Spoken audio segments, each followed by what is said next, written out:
ನಮಸ್ಕಾರ, ನ್ಯೂಸ್ 26ಗೆ ಸ್ವಾಗತ.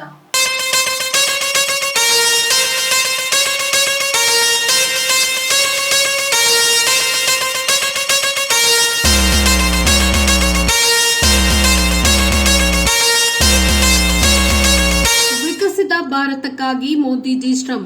ಜೆಪಿ ನಡ್ಡಾ ಭಾರತವನ್ನ 2047ರ ವೇಳೆಗೆ ಅಭಿವೃದ್ಧಿ ಹೊಂದಿದ ವಿಕಸಿತ ಭಾರತವಾಗಿ ನೋಡುವ ನಿಟ್ಟಿನಲ್ಲಿ ನರೇಂದ್ರ ಮೋದಿಜಿಯವರು ಸಂಕಲ್ಪ ಮಾಡಿದ್ದಾರೆ ಎಂದು ಬಿಜೆಪಿ ರಾಷ್ಟ್ರೀಯ ಅಧ್ಯಕ್ಷ ಜೆಪಿ ನಡ್ಡಾ ಅವರು ಅಭಿಪ್ರಾಯವನ್ನ ವ್ಯಕ್ತಪಡಿಸಿದ್ದಾರೆ. ಬೆಳಗಾವಿಯಲ್ಲಿ ಇಂದು ಪ್ರಬುದ್ಧರ ಸಭೆಯಲ್ಲಿ ಮಾತನಾಡಿದ ಅವರು, ದೇಶದ ಲಕ್ಷಗಟ್ಟಲೆ ಹಳ್ಳಿಗಳಿಗೆ ನೀರು, ವಿದ್ಯುತ್ ಮತ್ತು ಮನೆಗಳ ವ್ಯವಸ್ಥೆಯನ್ನ ನರೇಂದ್ರ ಮೋದಿಜಿಯವರು ಮಾಡಿಕೊಟ್ಟಿದ್ದಾರೆ ಎಂದು ತಿಳಿಸಿದರು. ಹಿಂದೆ ಮೂಲಸೌಕರ್ಯಗಳು ಕೇವಲ ಕನಸಾಗಿದ್ದವು ಅಂತ ಕೂಡ ನೋಡಿದ್ರು. 2014ರಲ್ಲಿ ಬಿಜೆಪಿ ದೇಶದ ಅಧಿಕಾರ ವಹಿಸಿಕೊಂಡಾಗ 18,000 ಹಳ್ಳಿಗಳಿಗೆ ವಿದ್ಯುತ್ ಸೌಲಭ್ಯ ಇರಲಿಲ್ಲ. ಕೇವಲ 1,000 ದಿನಗಳಲ್ಲಿ ಈ ಸೌಕರ್ಯ ನೀಡುವುದಾಗಿ ತಿಳಿಸಿದ ಪ್ರಧಾನಿ ಮೋದಿ ಅವರು ಅದನ್ನ ಸಕಾಲದಲ್ಲಿ ಈಡೇರಿಸಿದರು ಎಂದು ವಿವರಣೆಯನ್ನ ನೀಡಿದ್ದಾರೆ. ಲಕ್ಷಾಂತರ ಮನೆಗಳಿಗೂ ವಿದ್ಯುತ್ ಸೌಲಭ್ಯವನ್ನ ನೀಡಲಾಗಿದೆ ಅಂತ ಕೂಡ ತಿಳಿಸಿದ್ದಾರೆ. Green star organic sanitary pad ಇದು 100% ಕಾಟನ್ ನಿಂದ ಮಾಡಲಾಗಿದೆ. 0 rashes safety napkin pad.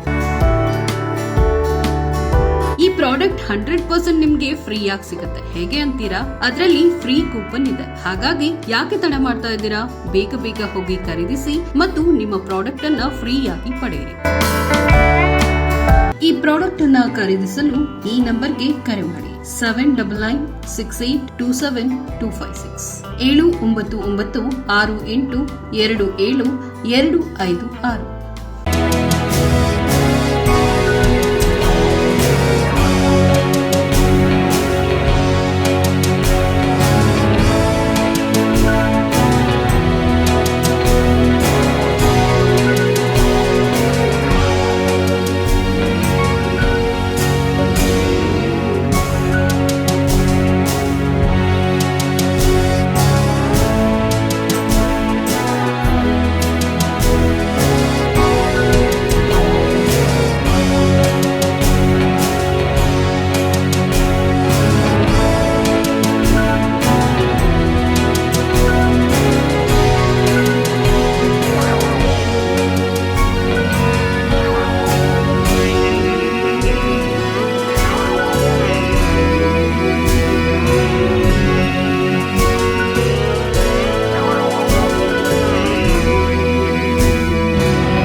Latest updates. ಇನ್ನಷ್ಟು ಸುದ್ದಿಗಾಗಿ ನೋಡ್ತಾ ಇರಿ ನ್ಯೂಸ್ 26 ಕನ್ನಡ.